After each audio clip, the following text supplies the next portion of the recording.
Hello, everybody. This is Carol Maletta. Welcome to the Parenting 411 podcast, where we share information parents need from sources they can trust.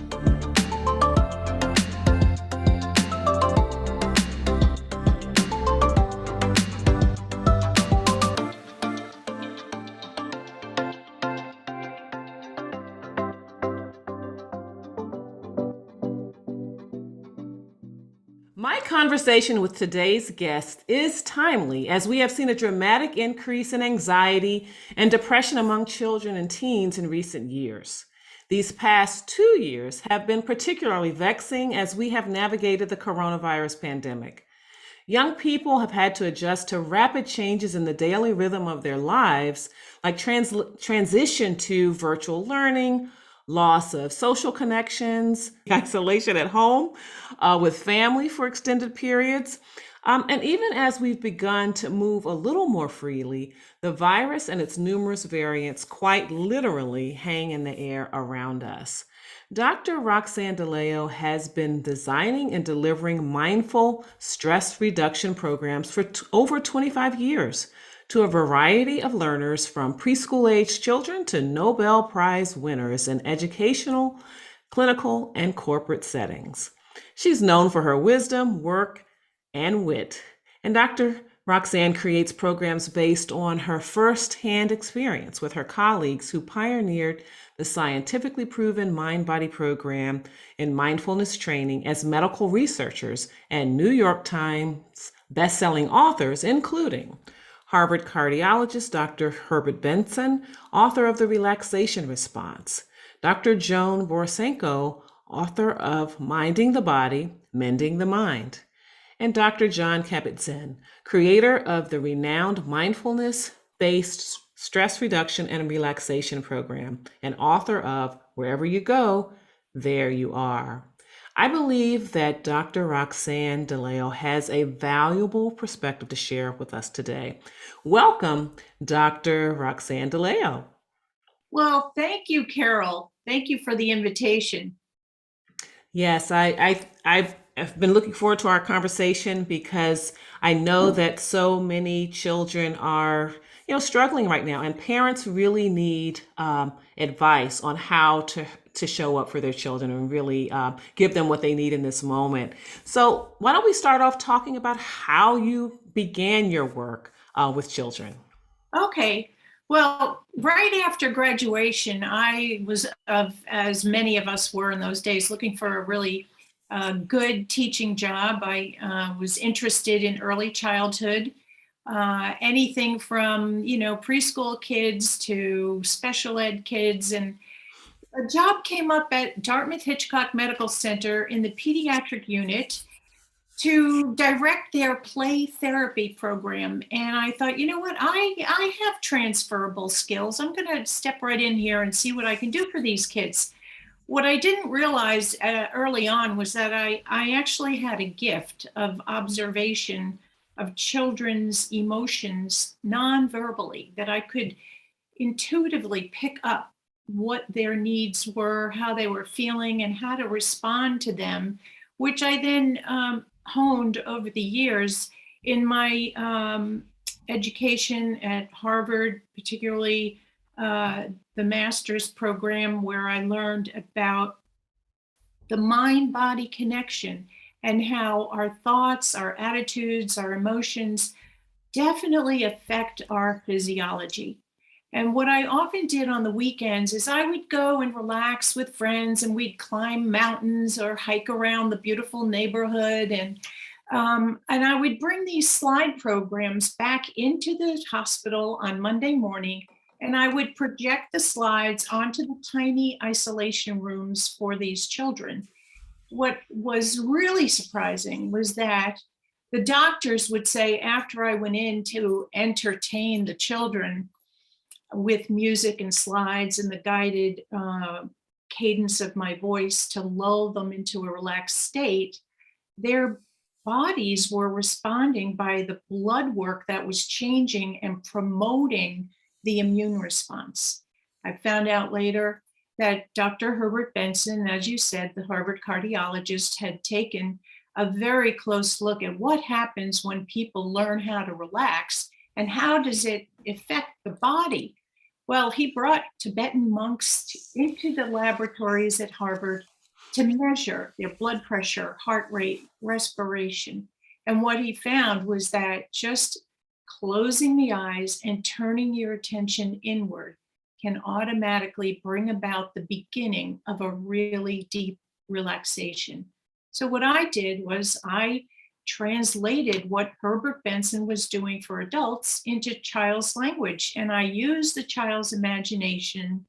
And unlike mindfulness, which is asking kids to just kind of erase what's on their mind and just have a clean slate, I actually activate the child's imagination by telling them a story with cadence, rhythm, rhyme, and music. So that healing sound is woven throughout the recordings. And the days that I worked with these children were definitely remarkable in my own learning of how powerful our mind is that can help us to heal and self repair.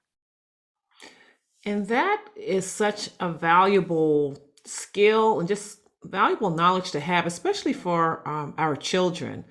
I think that for so many years, I dare I say decades, it was always felt like, oh, children, what do they have to worry about? Just play. And they don't have stress to deal with, and we dismiss it. And so it's just really good to know that you have been doing this important work, because even outside of a pandemic or something that's this major global trauma, there are still stresses in their lives. And so they would do well to have skills to manage those or manage their responses to them. Exactly. Which brings me to an important point as we begin our discussion, and that is, what are the warning signs that parents can key in on where it would tell them your child is really in stress overload? The two major, I would say, warning signs that most parents can easily remember is a change in sleep pattern or eating pattern, because appetite and sleep are the body's natural coping mechanisms for recharge. So when those fail, they start to cascade into other warning signs like inability to focus or anger, being disobedient, migraine headaches, upset stomachs, tension or tightness in the neck and shoulders, a really pervasive sense of fatigue or listlessness. These are the traits that I would say are alarm bells that I teach children to use as leverage for self awareness and body repair and agency. Because I feel that what's happening with this pandemic is that many of the kids are so terrified not only of getting a virus, but of giving someone a virus. And there isn't enough language, conversation, support, and coaching around how do you develop agency for your kids to understand they have the capacity to help themselves to heal, to calm down, to support their own immune systems just by the very things they do every day, like eating well, getting out in nature, that sort of thing. hmm And so, what are the kinds of things you did mention about pandemic-related stresses that they're experiencing? But what else are you hearing that brings stress to children today? Well, there are many factors, but some of the more common contributing factors are homework pressure, peer pressure, uh, parents divorcing, which is happening more and more, having to move, as you said before, change in routines that cause distress for some of the children, especially early childhood age children. I know from the work that Robert F. Kennedy Jr. does in the Children's Health Defense, that 22 points of their IQ of young children was dropped over the 2 years of the pandemic. And that some of these early childhood kids, I'm talking about children in first grade, second grade, get kind of lost in returning to the routine that was previously established. And it took much longer for them to remember simple things like where was the bathroom in the hallway, or that it was time to take a break. And they were getting more and more upset with having to readjust themselves to the classroom setting again. These are, again, signals that we should slow down. And as I said, there's something to be said for just taking back the afternoon and really relishing moments with your kids where it's not about doing anything that's on schedule. It's about connecting. And the power to parent really has more to do with that attachment bond that you have with your child. That's what's going to ground and help the child to come back home. Yes, and that's interesting that you say that, because I was speaking at a conference that got dramatically scaled back the day before the country shut down.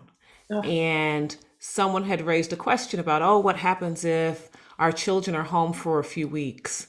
I'm an entrepreneur, my husband works at home, and they were just kind of concerned about getting through that. And I said, well, I don't know if that's going to happen, but here are some ideas. And so we got the practical stuff out of the way in terms of being, connected with the school, find out what, the child needs to work on, work out a schedule, have a family meeting, all of that.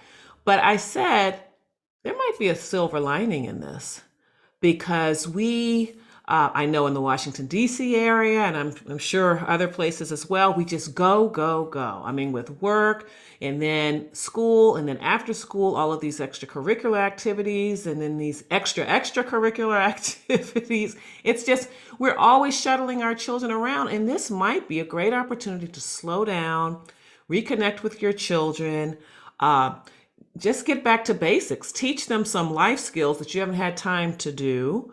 Jobs around the house, or just other things, other skills that they're going to need, but you've just been doing all of these things for them, not allowing them to experience learning and doing. Take in this time to do that. And a lot of people weren't talking about that in the beginning. It was just all oh, now I'm a homeschool teacher and all of that. I was like, but don't don't lose sight of what you are also getting. And so, and it also prompted me to curate an anthology with parents to talk about their experiences in the pandemic. Of course, that was a year out, but because I was hearing all of these stories, I was conducting interviews like this with you, maybe about a specific area. But we always circled back to, okay, how is your family doing? How is your family coping? And the stories that I was hearing, not only were there ideas, there were new things they were learning about their children because they were spending so much time with them. And I felt that needed to be captured in a book. And so I love what you're saying about that just to make sure you're spending time with your child. Right. And to really zone in on what would make the difference is I find that when I counsel children, and even up to teens, who are grappling with the need for those coping skills to manage their emotions, I find that it's often the mother who's modeling also a way of being that is not necessarily healthy. Let me give you an example. I had a youngster who was on school vacation last week, and she's got a really nice rapport with me. She loves working together and learning these skills. And yet she had her mother text message me, Ellie is just so stressed. She really wanted me to tell you she can't make her appointment. She didn't want to disappoint you. Is that okay? Can we skip until next week? I responded quickly, and I plan on meeting up again with the mom as well as the youngster. But here's what happens: you are actually strengthening children's vulnerabilities by trying to help, by protecting them from difficult feelings, emotions, and effective communication. And I think she's missed the point of what I'm helping her kid to learn, which is how to stand up for herself, how to speak her truth, how to be in her own skin, no matter what the feeling. Like, you must understand, life is filled with a variety of feelings, and you can't always just feel good and not uncomfortable. So, understanding that the discomfort comes as a learning and it's an opportunity to stretch ourselves.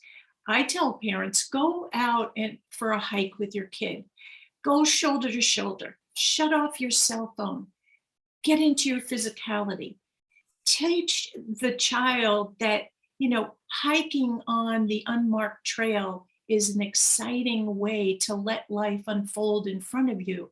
You don't always have to know where the path will take you, but you know that there is a way to together to be safe and sound and just bonded. On top of that, if you share with your kid a time in your life when you were anxious, scared, or felt uncomfortable, and what did you do? Your story is the most important thing that you have to share with your kid, and they cannot get it from devices or peers.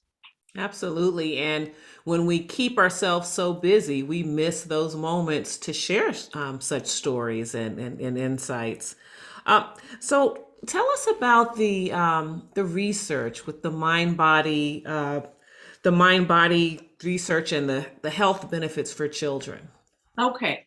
Well, what I learned at the Harvard Medical Clinic, where Herbert Benson and Joan Borisenko were co-founders of this mind-body training for adults, is that there is a field they were pioneering called psychoneuroimmunology, and I'll break that down. The study of the psyche, our emotions, and how our feelings will release a cascade of neurochemicals that either promote healing or inhibit it.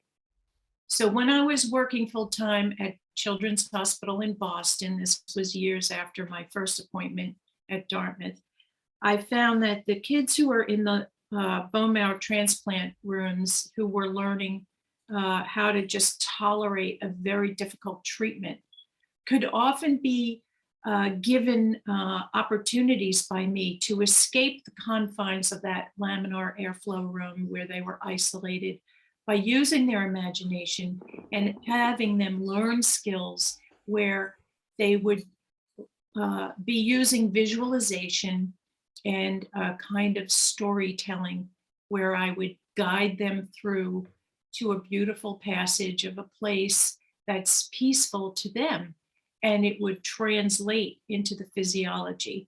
Some of the most powerful benefits of learning and practicing these skills is that really over time you will improve a child's ability to cope with additional stress, that it affects the physical as well as the emotional symptoms and provide relief.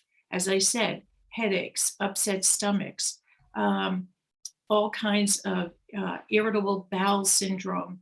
The central nervous system is out of whack and it's on overdrive. And if we don't teach our kids how to get out of overdrive and into a rest, we wear the body out without ever restoring its capacity for self-repair. I also noticed that there was an improvement in optimism and optimistic outlook, that the practice develops positive self-image, and a positive self-image and self-esteem is really one of the most worthwhile aspects of life that we can support our kids to have. And it's not based on economics, social status, or IQ. It really is dependent upon how the child feels about him or herself. And if we can help kids to feel confidence in learning how to handle uncomfortable situations, we're building that inner resolve and that inner moral compass to help them help themselves and never give up. Never give up. We'll be right back after this.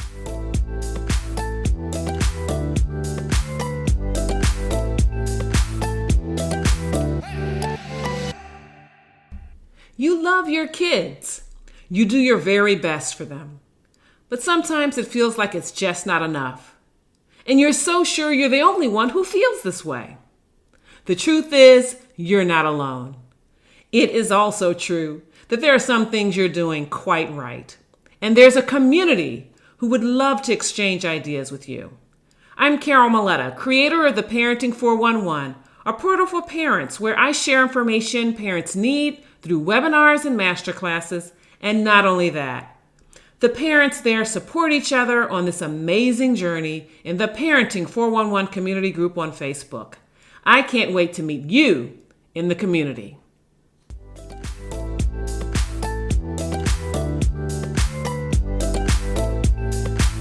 And we're back with the Parenting 411.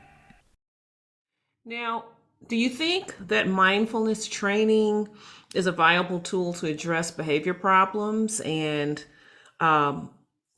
also, what do you think about the tendency for parents or teachers to suggest medicating a child to resolve behavior problems before trying some of these other strategies?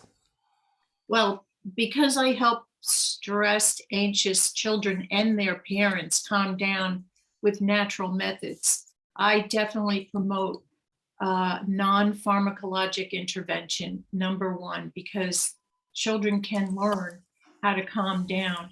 And I've found that when parents had, really no resort and they just were so frustrated, they would often put their kids on medication, and the side effects were worse than the ADD or the ADHD. So then they would come to me to see if we could teach little Johnny how to calm himself down. And I would do very simple techniques like breaking a sound barrier in the air, playing a bell sound, asking him or her to listen to the sound for as long as they can. And when they can't hear it anymore, raise their hand. That would be the beginning of calming them down, just by cracking into the atmosphere of the everyday and bringing a novelty of a bell sound or a harmony ball.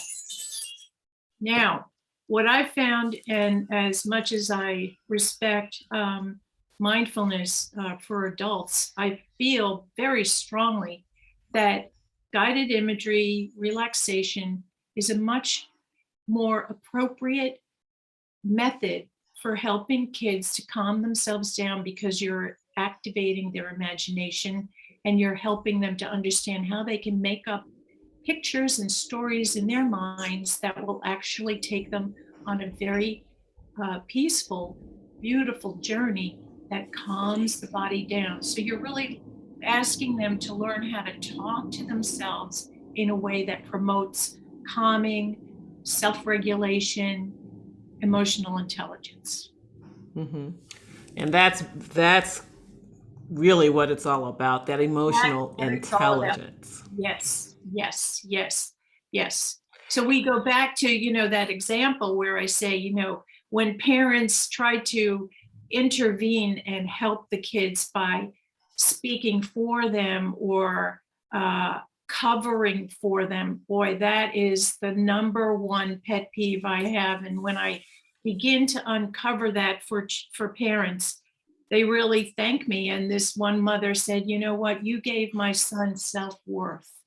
And all of that training really helped him to feel good about himself, to stand up for himself, and to really find a way to be brave within his life. That's what we Hmm. want.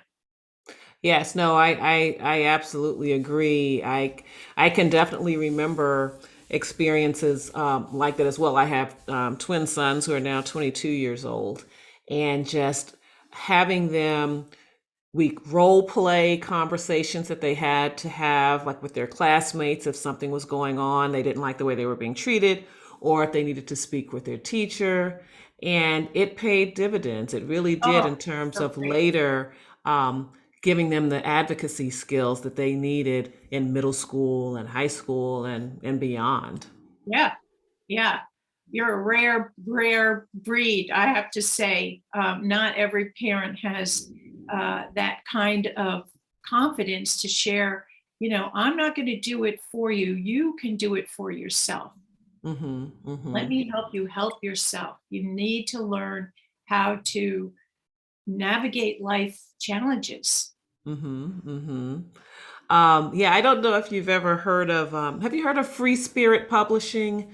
That company that has this, they call it self-help for kids, but it's written at their level and helps them to navigate challenging situations. And so that's where we started. We would read books that talked about controlling your anger or bullying or speaking up for yourself. And I Yeah. really enjoyed those.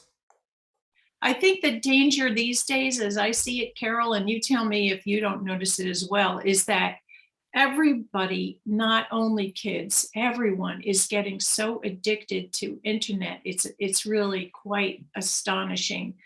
I read an ad that said Amazon is competing for your sleep, and they really are, by putting more and more movies up there and series and places where you can get completely hooked for hours on end.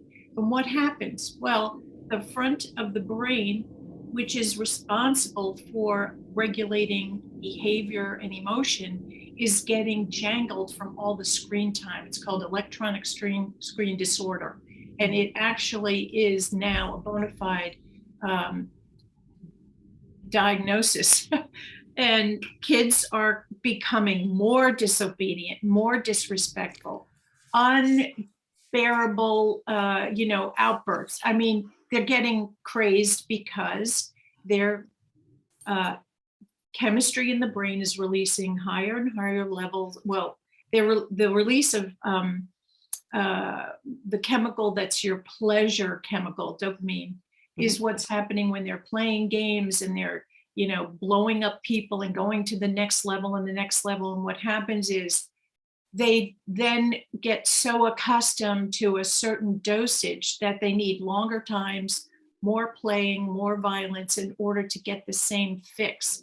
It's the same drug that is addicting uh, alcoholics and drug addicts. So it's a very dangerous thing to allow your kid to stay on devices any more than, an hour and a half to 2 hours a day, and they are up to 10 hours. You can see YouTube videos that'll tell the kids, tell me about your YouTube and your device, screen time, and they will reveal that they were on the device for at least 10 hours. Yes, and it's just so unhealthy. But I think that, that's an opportunity for parents to teach them discipline around that, because there are a lot of things that are available to us for entertainment and engagement, and we have to decide where they fit into our lives and Yeah, not shape our lives around them. I say that, technology is good. There are lots of benefits that it's given to us, but technology, it's a tool. Sometimes it's a toy, but it should never be a tyrant. And I just think that we allow it to overrun us. And I like to talk about that with parents in a parenting in the digital age class that I have, yeah, because we just let, and adults too. yeah, yeah, because it is going to be up to the adult to first of all, set up the conditions that will bring your child closer to you, that they would want to be with you to do certain things. In the old days, when I was growing up, we got thrown out into the garden in the backyard. I mean, we were, outside a lot of the weekend. And I think that now we need parents to be more consciously uh, connecting with their kid for the purpose of bonding and being together and trying new skills and hobbies and all kinds of things that are not necessarily on the computer. Hmm. Yeah. So when we think about, there may be listeners who will say, this relaxation sounds really good. How can I get my children, especially the little ones, first of all, just to pin them down to do something like that? And then, of course, the teens who might think, oh, they're skeptical and they just think, oh, what good can this be? So, how can you help them to be open to relaxation and meditation? Well, let me start with the little ones and then we'll move to the teens. I have two practical ways to get the little ones to start to get into a relaxation without really knowing it. So, the first thing I do is I go outside and I say, we're going to take off our shoes and socks and we're going to walk on the earth and we're going to, move across the uh, let's say you can go to a park or a forest. It's always good if you have a woodlands to do this kind of activity because it's novel and the kids love exploration. That's just how they are. Let's see what kind of bugs we can find. What are the creepy crawlers? What's crawling up the tree stump? Let's look closely.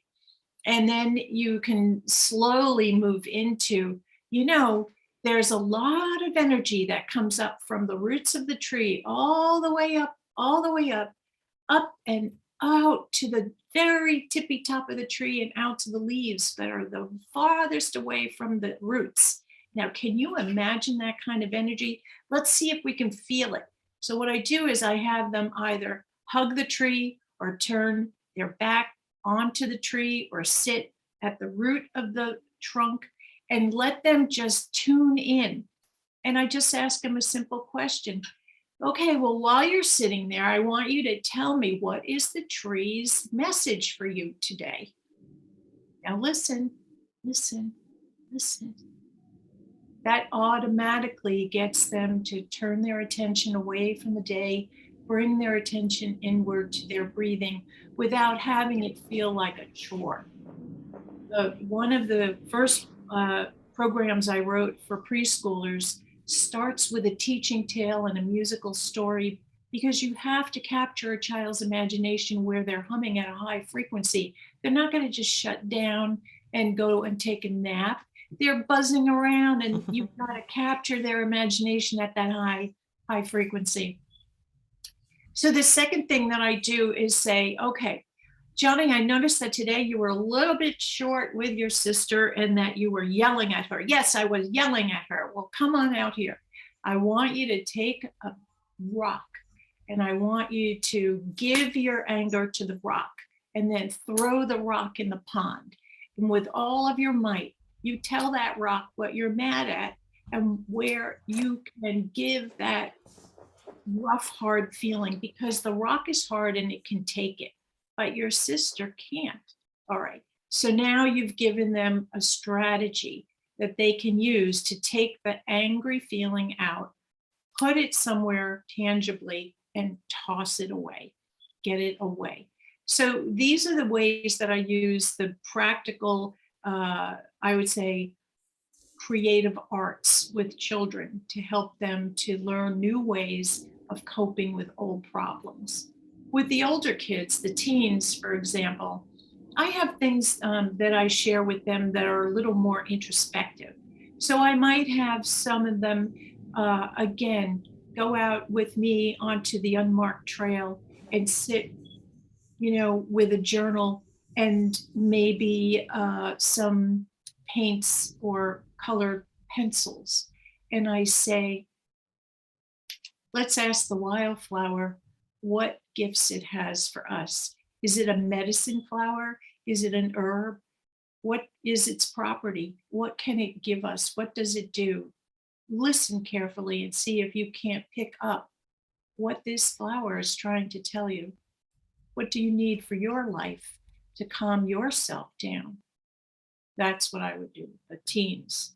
And they Hmm. love that because from it comes poetry, artistry, paintings, and a memory of a time where they were given, well, they were empowered to help themselves. Hmm. Hmm. So, of course, we're living in this fast-paced world that everybody's so eager to get back to. um, and it just accelerates everything for us. Just, I, as much as I do love, smartphones and things like that, with technological advances, there are new expectations for you because I can remember when early in my career we had pagers, which I hated because if I've gone out to a meeting, I've left the office and I'm going off site to a meeting or I'm going to lunch. I mean, it's not an emergency. You know where I am. I Mhm. will be back. I mean, Yes. why are you, I didn't like that. Like I already saw that now you expect, because of this device, you expect me to be available. Before this, 2 years ago when we didn't have Yes. this, you just figured, well, when she gets back, she'll take care of whatever. And so there's just these expectations for us to be available all the time because we can, because the device is there. And that's, so given all of that, how can we encourage teachers, parents, who of course then affect the children to just all slow down? Well, that requires a little, what I would call either loving time or dinner time, which has almost completely gone extinct in our day and age. But I do want to bring back dinner as a family because it's important for us to be cohesive. I remember my mom going around the table and saying, "How was your day? How was your day? How was your day?" And it would be that where we could talk about family vacations and what's to come, or if there are new establishments of rules or routines like, look, girls, I want you to know that if I don't call you right back, it just means that I'm in a meeting and when I'm finished, I will. So you don't need to worry and just know that I will get back to you by when. And then you give a time and you stay with that as much as you can. I also feel that we feel the urgency, but there really isn't any, and it's causing the teens to go completely bonkers. They really are uncomfortable waiting to receive back a text message from a friend. And I mean, it's gotten so bad. Some of the kids are borrowing medication from each other just to calm themselves down, which is very dangerous. So I do recommend a kind of delayed gratification. And how do you practice that? Well, you practice it by replacing it with something far more, I would say, powerful energetically, which is who you are as a parent, your way of being with your twin boys was really powerful, more so than you could ever imagine. I hope that our listeners will take your lead in terms of guiding learning and what that means and how that looks and feels. That if you yourself as an adult can't figure out a way to calm down, slow down, and be in the moment with your children to say, no, no, this is not an emergency. I want you to just stay still long enough for me to finish what I'm doing. It's like the barking dog when you're on the phone. You just can't always give it a nibble or it will bark more and more, and you're training it in the direction that you do not want. Mm-hmm. Mm-hmm. Yes, I agree. I tell you, um, I remember in let's it's probably about 5 or 6 years ago. My children were in high school, and I was at a business lunch with someone, and their child was texting them, telling them what was going on in school. Like, not, and I was And like, you're like, what? what? What are you doing? Yeah. I was like, really? And then, Uh, so then one day I got a text from my son, and during the day. And I was like, is everything okay?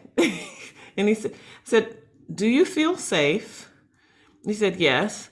And he said, well, yeah, I feel safe, but yeah, you wouldn't believe my teacher's doing such and such. And I was like, um, and I made sure he felt safe and all that. I said, well, tell me when you come home if it's still important, you know?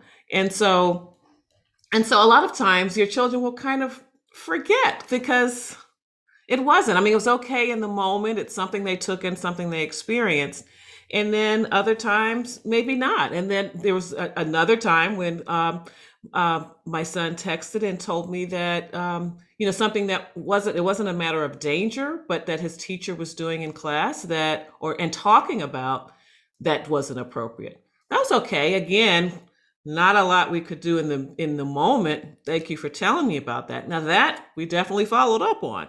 But I just to like talk about what people are wearing or things like that, I don't understand it. I was like, maybe am I out of touch with my teens? Is this what parents are doing now? I mean, my parents didn't know what happened at school. As long as I was safe, they didn't know what was happening at school till I came home, if I thought it was important enough to tell them. yeah, yeah. I think what's missing is uh, part of the tradition of everyday life, family life, does not constitute the check-in daily checkpoints. There are four of them that I recommend for parents. And we're assuming way too much is grounding our kids when in fact we're not helping them at all center themselves. So if you, for example, uh, could recall how you would welcome back your kids after school, and was there a bona fide no cell phones, no preoccupation, it's just you and me, and we're sitting together, we're tuning in. I've put on, I don't know, hot cider. There's something with cinnamon in the oven that smells really good. And it's a different atmosphere in the home that's very, very welcoming and harmonious, that creates a certain way of being together, which is really about comfort, stability, security. And it's the signal that all of your senses are being utilized deliberately for the sake of calming down the nervous system. Now, that used to be a very much integral part of my everyday life. There wasn't a day that went by when my mother didn't have a typical welcome home. And if it was that we didn't go to school, she would have loving time on the couch. The opera would be playing. She would be calm. She would be enjoying the music. It was from when I was 3 years old. I didn't understand a word of the opera, but I could feel her, It's and I beautiful. could feel her contentment. And then she would brush our hair or she would rub our back. And one by one, we would get one on one time with our mom, and it was loving time. Now, that isn't hard to replicate, but it's hard to remember that even teens need this kind of quality connection with you, and to power up your parental potency, you really have to know what's missing in order to keep it alive for your children. So Mhm. that establishing a welcome back, and in the evening, of course, when kids are getting finished with their homework, took a shower or a bath, and they're getting in bed, the little ones may get a story or an audio cassette to listen to afterwards. But if you're not there to sort of send them into their dream time with a kind of quiet reassurance, that's another mistake that I feel when they get older. What happens is they comfort themselves by texting their friends well into the night and sometimes the wee hours of the morning. so that the idea of taking their cell phone away from them and out of their room, you would think you asked them to cut off a limb. It's just unbelievable. But this is exactly what it's called for. We need to put the devices to sleep too. And I want you to connect with me and tell me what happened today that was getting you all riled, and how can we work on that so that you're safe. All right, then that's the second point of connection. The third one actually is first thing in the morning. And when little ones go to sleep and then wake up, it's what they imagine to be a separation from parents. It's uh, for some, high anxiety, for many, low anxiety, but for all children, it feels like a separation. Mm-hmm. So, how do you greet the day? It's very important that you are grounded yourself. You're not running around like a chicken with a head off and, having them hurry, hurry, hurry. One of these 3.5-year-olds said to me, "Hi, I'm so stretched." She meant stressed. Stretched. I said, "Why do you feel stretched?" "Well, I can't even finish my cereal in the morning. I don't have time." I said, "Wow, 3.5, that's a little too soon to start feeling stretched." So calm down yourself. Maybe take time to write a little love note in your child's lunchbox, or just do something that's very simple, like give them a heart sticker on their hand to send them off on their way, something very deliberate that connects you and your child, so that the next time they are feeling a little out of sorts, they remember how to wake up calmly, welcome the day, thank the sun for being bright and shiny and warm, and then get into that beautiful moment of breakfast without having such a frantic feeling to it. Mm-hmm. So the dinner time, as I said, was the fourth. And those are the four uh, checkpoints energetically where you reconnect with your kid to help them to feel your presence and your calmness. It makes no sense to reconnect with them when you're preoccupied, you're on your cell phone, and you're not listening. When a child says, "Mommy, mommy, watch me," watch them. That's Mm-hmm. what I say. Watch. I love it. And I just love it the way you summed it up in just these 4 points, these 4 touch points. And I think that's something that parents can really get their hands around. Yep. I think Yep. that's something that if they listen to this, they could, okay, I'm going to start that tomorrow. Yeah. And chances are they're probably at least one of the touch points for sure is bedtime, because so many of us have a bedtime routine. So really just fill out the others, calm the others down a little bit, and emphasize the connection versus the chaos. Yes. And it will really Yes. give their children a nice a Feeling nice of continuity, continuity hmm of care, weaving the day together with your presence, your way of being. That's why I say to parents, you may not realize when you cut in to a child's opportunity to build self agency, you're not doing them any favors. You're not teaching them the skill, the very skill you want them to have for life, which is to be able to navigate the unknown and the art of improvisation. I have a ton of examples on my website, but let me give you one more, which is one of my favorites. For many, many years, every year we created an obstacle course in the backyard for the kids to go through and bring their friends as a party, activity. And what does that do? It helps them to understand that if they can't get over, they go under, and they come up with new ways of solving problems. And that ability to be flexible in thinking is the number one skill for stress management.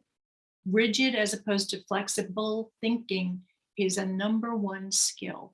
So the next time you take a little bike ride with your boys, or let's say dad decides he wants to go out for a special, outing, take a detour. Don't go the same way. Have them help navigate the way home. Change it up deliberately. Why? Because you want to build the art of improvisation. We'll be right back after this.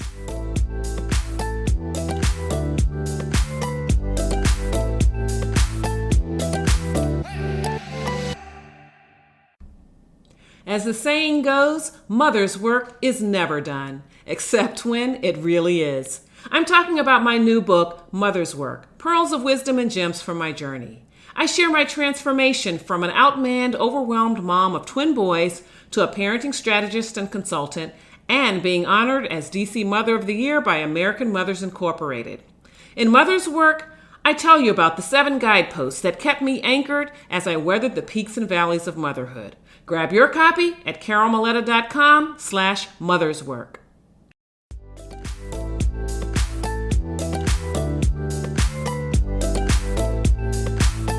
And we're back with the Parenting 411.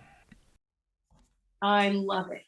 I love it too. And that's the beauty of back when you mentioned about being outside, playing outside all day. And that was the same thing with me. You know, we came back when the street lights came on. And during that course of the day, there was all kinds of improvisation. As you said, you know, maybe we were going to play this, but we needed this person. Well, they're not home. They're visiting, you know, they're out of town. So we have to do something else. Or we don't have the ball, they have the ball. So now we've got to play with something else. I mean, all day long, we were navigating these changes. And that's something else that we don't see as much with children running and playing outside. Exactly. Exactly. And that's the beauty of why you want to develop these kinds of playful moments with your kids where it's building in coping mechanisms without them realizing it's got to be fun. And that's the difference. Yeah. The difference, but you know, is that when you understand how to motivate your kid, you will get much more out of him. Yes, yes, absolutely. One last thing I want to ask you about, and this is, you know, we're just seeing children at younger and younger ages asking for a phone or asking for an iPad. What are your thoughts about that? And what should parents do to keep that under control? Well, I recently read a report about the iPhone getting used as a babysitter with 18-month-old babies while they're having their diaper changed. They even created a holder that's plexiglass that the baby can watch while the mother changes. Now, there's something to me very much missing when the natural way of bonding and having the attachment to your child is more about entertaining them with a device than about your skin touching heart to heart, skin to skin. I'm just, I'm not making it up, but I can tell you that there is a delay in speech, language, and mental cognitive ability when you start your children on devices under 2. So I would say under 2, no screen time. Don't even get them involved in it. Take out the pots and pans on the bottom shelf of your kitchen and let them go crazy for a while. It's up to the parent to decide when to introduce it. When to introduce the cell phone, I would say, is really as long as you can hold out. And by the way, those geniuses at Apple have their children go to schools like Waldorf and Montessori where they do not use devices, and they know that these are addictive devices, and they keep their kids away. What does that tell you? And you know, it's just so interesting. I was just horrified when you were telling me that they had devices for the infant to hold, like when they're getting their diaper changed or something like that. I loved making that eye contact with my child when he was laying, my children, when they were laying on their back and we played games. And I can't even imagine like wanting to distract them during that period. And don't get me wrong, I mean, it's not like I was the perfect mom and I did everything Right, right, but right. that was something that I can't imagine. And then and it's interesting that you're still saying that children shouldn't have screens before two. My pediatrician said that all of those years ago. Now, I don't know whether I was able to make it to two, what we did do, but they didn't. It was like supervised, like we watched things like a videotape, something like Yeah. Einstein or something educational, but we were talking through it like it wasn't something they did without me. It was something we sat there for 30 minutes and talked about what they were seeing, and then we, did something else. But Yes.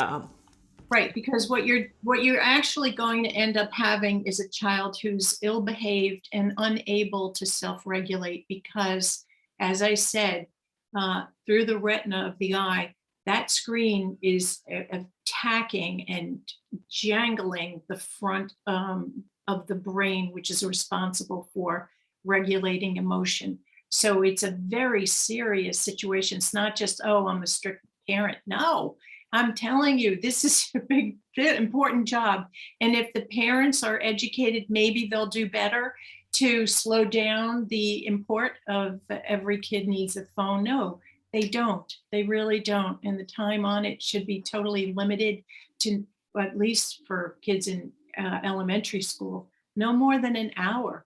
They say 2 hours, but I say scale it back. yeah, and it's good to hear that professionals are still recommending this, because I know even when she said no, and I was thinking, oh wow, she's old fashioned, she doesn't Yep. understand and whatever.